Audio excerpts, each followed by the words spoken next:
Las demandas y pleitos en Colombia y el mundo crecen a manera exponencial. Las demandas se cuentan por millones en las cortes de los Estados Unidos, donde aproximadamente el año pasado se recibieron 400 millones de demandas contra empresas.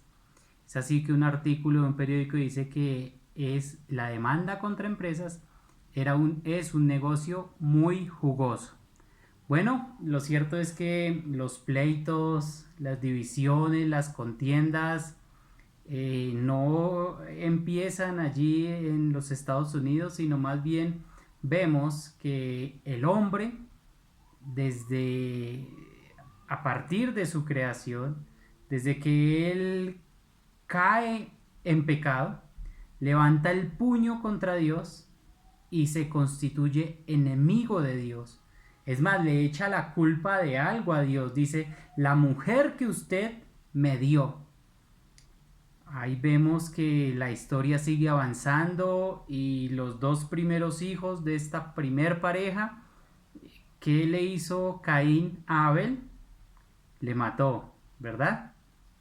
Adicional a eso, más adelantico, la Biblia nos dice en Miqueas que los enemigos del hombre serán los de su propia casa.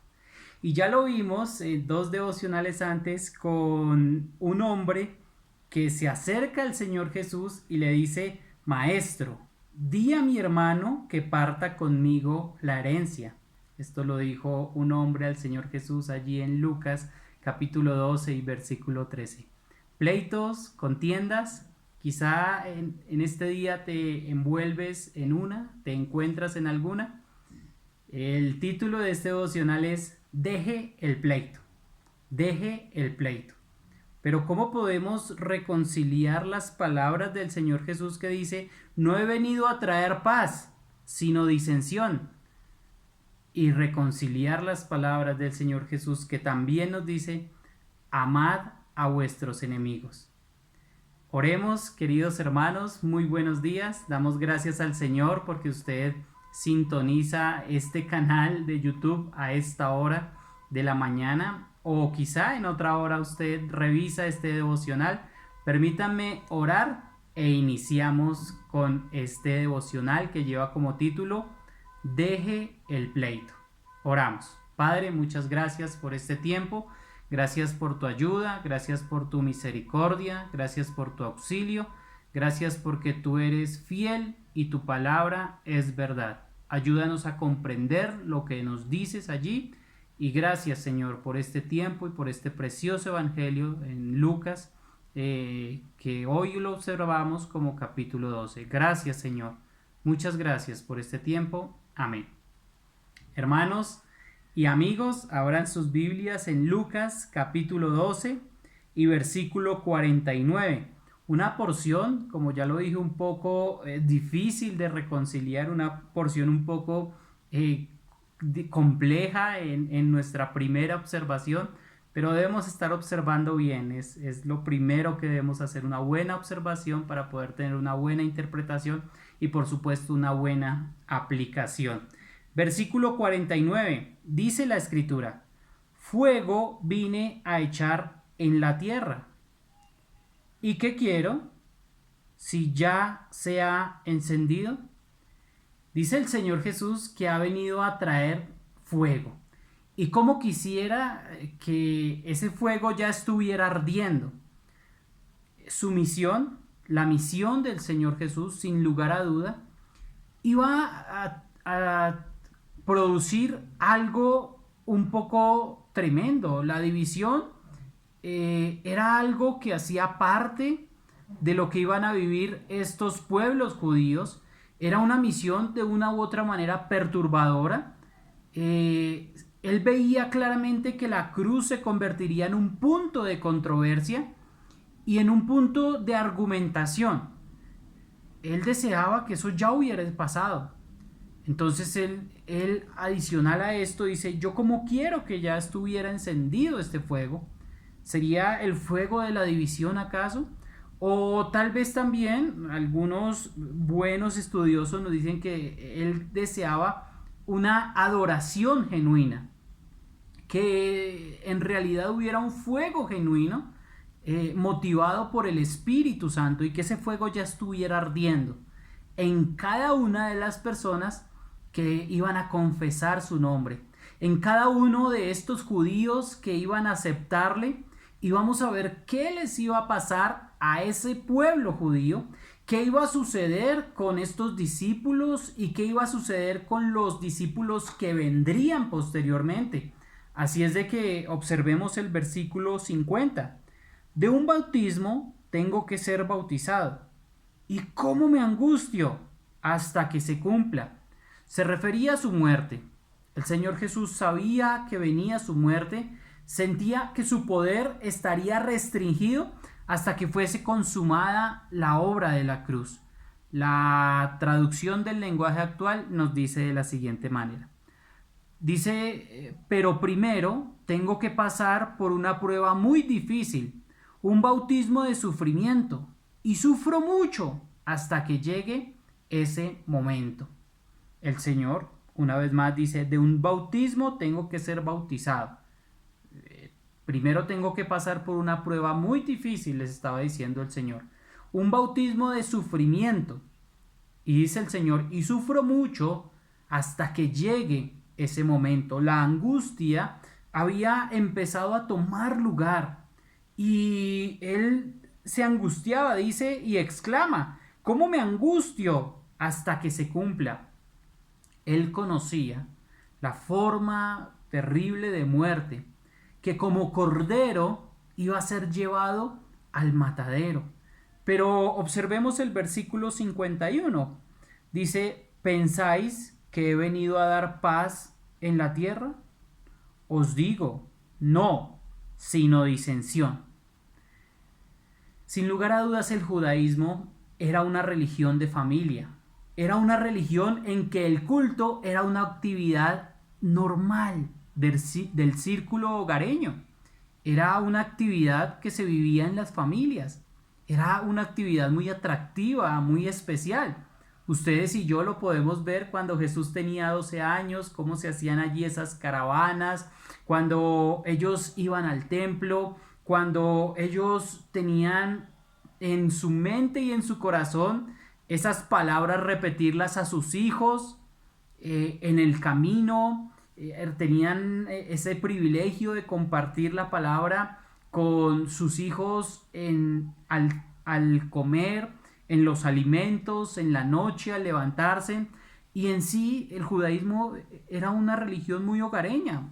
Más que de individuos aislados, era una religión de hogar. Así es de que dice, porque de aquí en adelante, 5 en la familia estarán divididos, nos dice el versículo 52. Jesús ya sabía, Jesús ya había visto de antemano que sus demandas prenderían, encenderían la vida familiar. Por un lado, algunos que a futuro iban a tener esa relación íntima con el Señor Jesús, que ya la estaban teniendo algunos, y otros en los cuales el Espíritu Santo vendría a morar en ellos. Lo que iba a pasar con los discípulos era algo espectacular. Lo que va a pasar allí en Hechos, capítulo 2, es algo maravilloso. Lo que va a pasar a partir de que el Espíritu Santo viniera a estas familias era algo muy, muy precioso. Ellos confesarían que Jesús era el Señor. Esta vida familiar iba a requerir decisiones personales. Iba a requerir que tal vez todos en la familia no estuvieran de acuerdo, como antes sí lo estaban. Ellos tenían una actividad de círculo hogareño, pero lo que algunos iban a confesar acerca de su fe en el Señor Jesucristo, sin lugar a dudas, iba a traer división. Y el Señor lo está diciendo anticipadamente. Dice, porque de aquí en adelante 5 en una familia estarán divididos, 3 contra 2 y 2 contra 3. Estará dividido el padre contra el hijo y el hijo contra el padre, la madre contra la hija y la hija contra la madre, la suegra contra su nuera y la nuera contra su suegra. Haga un pare, amigo. Usted hoy, año 2021, en esta parte de Occidente, por favor, no tome esta porción, no agarre este texto para peleas familiares causadas por su pecado o causadas por su mal carácter. Entonces, no agarremos este texto para nosotros cuadrarlo, para decir, mire, yo estoy dividido. Más bien preguntémonos, ¿será que en realidad me están dividiendo de mi familia? ¿O será acaso mi mal carácter, pecados no tratados, pecados no confesados? ¿No nos hemos arrepentido de algún pecado o de nuestro mal carácter y por esa causa hay divisiones y problemas y peleas y pleitos en mi familia? Tenemos que hacer una pausa porque en realidad no es lo mismo confesar hoy aquí yo ante mi familia que Cristo es mi Salvador, que amo al Señor Jesús, aunque a muchos de nosotros, como le veíamos en el devocional con el hermano John, nos han tachado de lambeladrillos, de que ahora allá nos están quitando el dinero, de que ahora voy más al templo que a las fiestas, de que ahora ya no la paso con mis familias, y sí sentimos ese rechazo, pero no es lo mismo, querido amigo, querido hermano, no es lo mismo confesar hoy a Cristo aquí en esta parte de Occidente del mundo que confesarlo hace 2020 años allí en una familia judía. Esto para ellos era algo tremendo. Los que no aceptaron al Salvador creían que el Señor Jesús o era un lunático, o estaba loco, o era un mentiroso, o era un falso Mesías.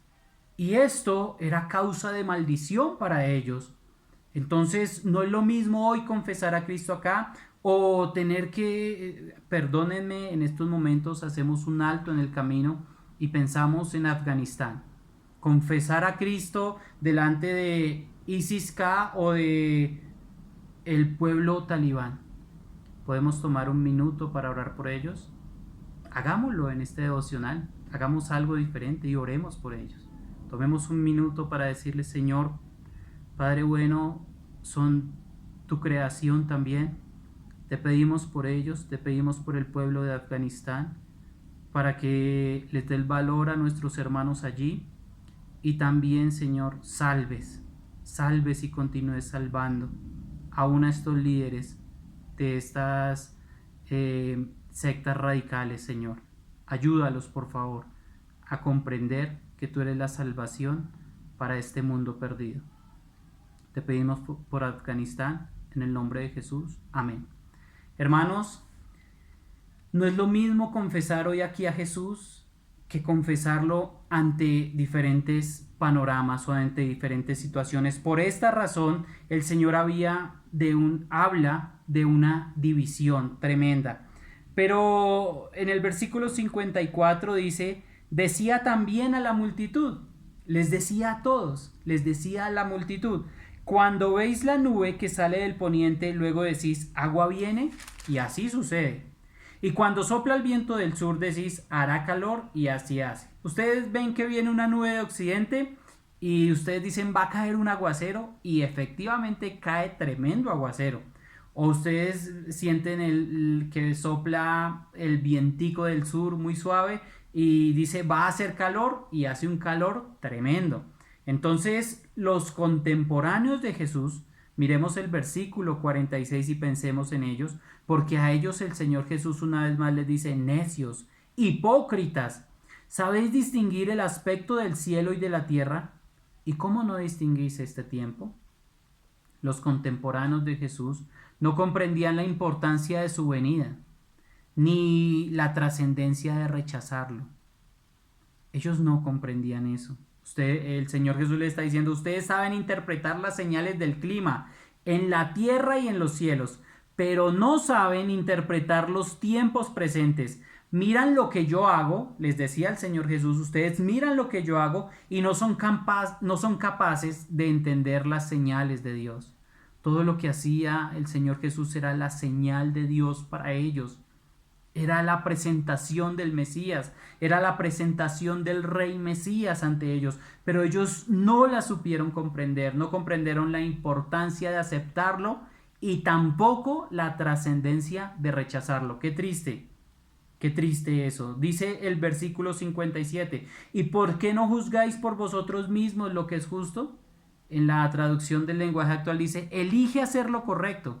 Y en la palabra de Dios para todos dice, ¿por qué no pueden decidir lo que está bien? Multitud, ¿usted por qué no puede decidir lo que está bien? ¿Saben qué es lo que está bien? Les voy a mostrar qué es lo que está bien.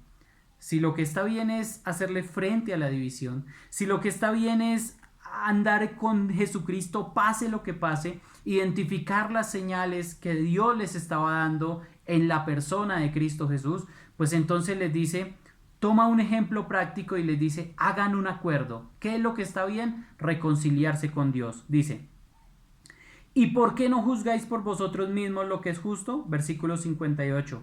Cuando vayas al magistrado con tu adversario, y esta es la misma palabra para Satanás, para diablo, en otra porción usa la misma palabra del griego, pero si tomamos en cuenta un contexto bíblico y un conjunto de todo el texto bíblico, no vamos a poder decir que nos vamos a tener que arreglar con nuestro adversario el diablo. No, nunca. Siempre tendremos una guerra con nuestro adversario el diablo. Vamos a ver de qué habla aquí. Dice, cuando vayas al magistrado con tu adversario, procura en el camino arreglarte con él. No sea que te arrastre al juez y el juez te entregue al alguacil y el alguacil te meta en la cárcel. Bueno, lo que les está diciendo aquí es, si alguien te acusa de hacer algo malo en su contra, y es que ellos hacían cosas malas en contra de Jesús, y podemos observar a través de la escritura cómo es Dios quien acusa de que el hombre le ha fallado a Dios. Y tú y yo, amigo mío, sabemos que le hemos fallado al Señor, que hemos pecado, hemos hecho algo malo contra ellos.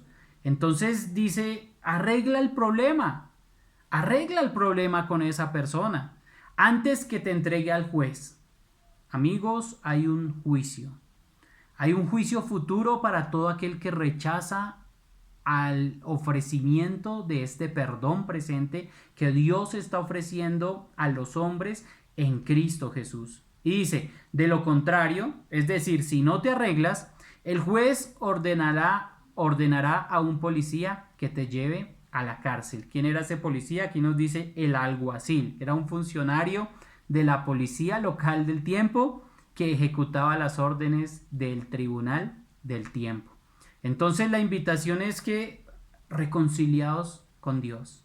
Deje el pleito. Amigo, usted está en un pleito constante, careciente con Dios. Deje el pleito. Deje de un lado el pleito.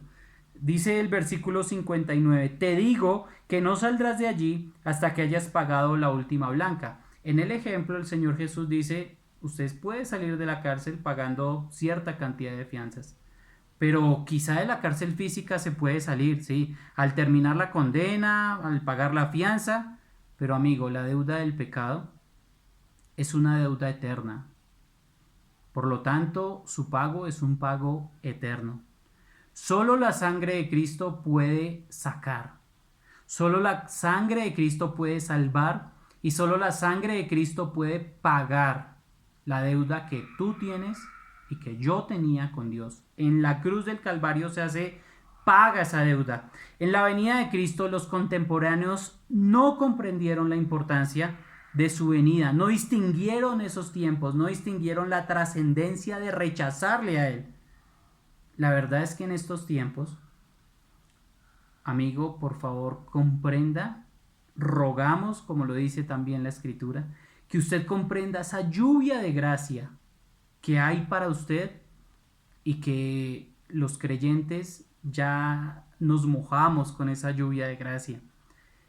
Y que comprenda que en estos tiempos también hay un calor especial del Espíritu Santo, salvando, reconciliando a los hombres con Dios. En tu caminar puedes arreglar con Dios ese problema. ¿Cómo lo arreglas? Aceptando a Cristo.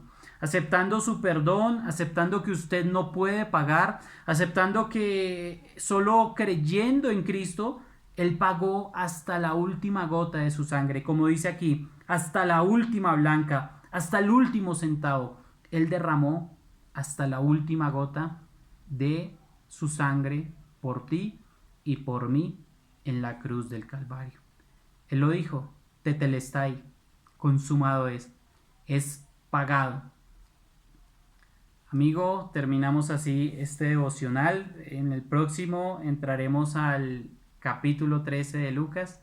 Permítame orar y terminamos. Padre, gracias, Señor. Ayúdanos por favor a reconocer estos tiempos de gracia, Señor, y saber que por encima de todo, Señor, tu Santo Espíritu sigue salvando. Tu Santo Espíritu está en tu iglesia, Señor.